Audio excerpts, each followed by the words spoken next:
Let's go to Canberra now. Joining us, the manager of opposition business, Paul Fletcher. Paul, good to see you. Your response this morning, having a night to think about it over the government's deal with the Greens over safeguard mechanisms. Well, good morning, Pete. Good to be with you.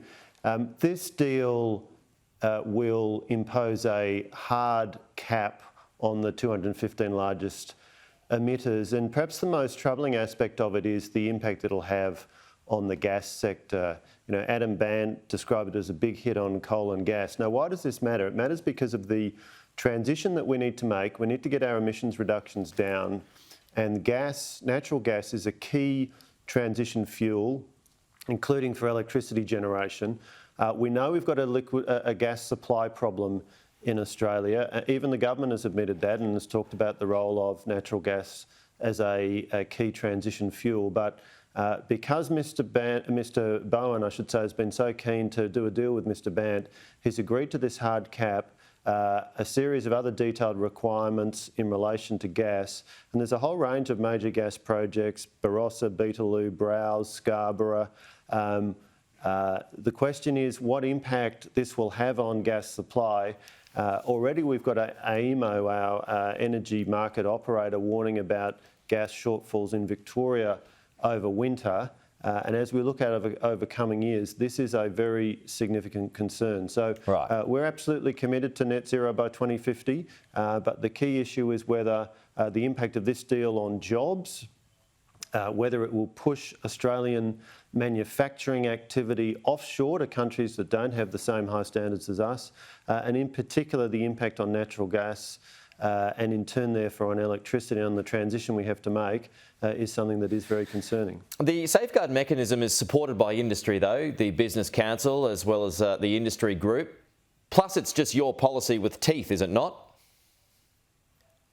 Well, no, that's not right at all. That's some of the spin we've been hearing from Labor, from Mr Albanese and Mr Bowen. But if I can just take you to this point about, for example, the hard cap, the consequence of that is that the 215 major emitters will no longer be able to meet their abatement targets by acquiring offset certificates. Now, it's been a well-accepted feature of policy design in this area for quite a few years that you can either abate yourself or you can acquire certificates from others who've abated on ordinary market principles. But because the Greens are such zealots and because Mr Bowen and Mr Albanese have been ready to do a deal with them, you've now got this hard cap which greatly reduces flexibility. So I think that's just one of a number of ways. But it's supported by the BCA and the AIG though.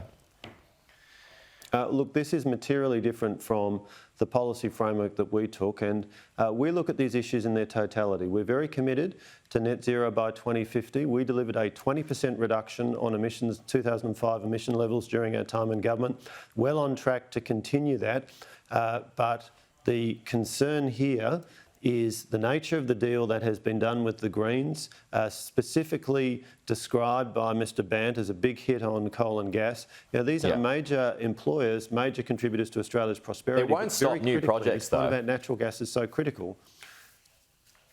The issue is what impact does it have on investment certainty and on decisions that investors will make, and if we see a loss of new supply coming in to the domestic natural gas market, then what that means is that we face real problems in our electricity generation sector, because but it won't stop new projects. That gas is going to. Well, what this has done is send a very clear message to investors, and in particular the kind of language that we're seeing from the Greens about gas in particular, and of course the real risk is that businesses may simply decide that the rational decision for them is to move offshore to other countries which don't have the same requirements. I got that point. So just a final one here. So your old government, it signalled gas would lead the economic recovery. So why not just do a deal with Labor and at least do your best to protect the gas industry by passing legislation unamended?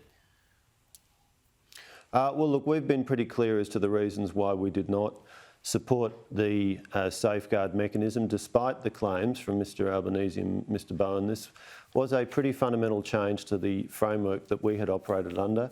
And I'd point you to the track record. What we achieved was a 20% reduction in emissions, but what we also achieved during that time, during the time in government, was a material increase in the size of Australia's economy. That means more jobs, more prosperity, and also paying for schools, roads, hospitals, all the essentials of a civilised society. Okay, Paul Fletcher, thank you. We'll talk to you soon.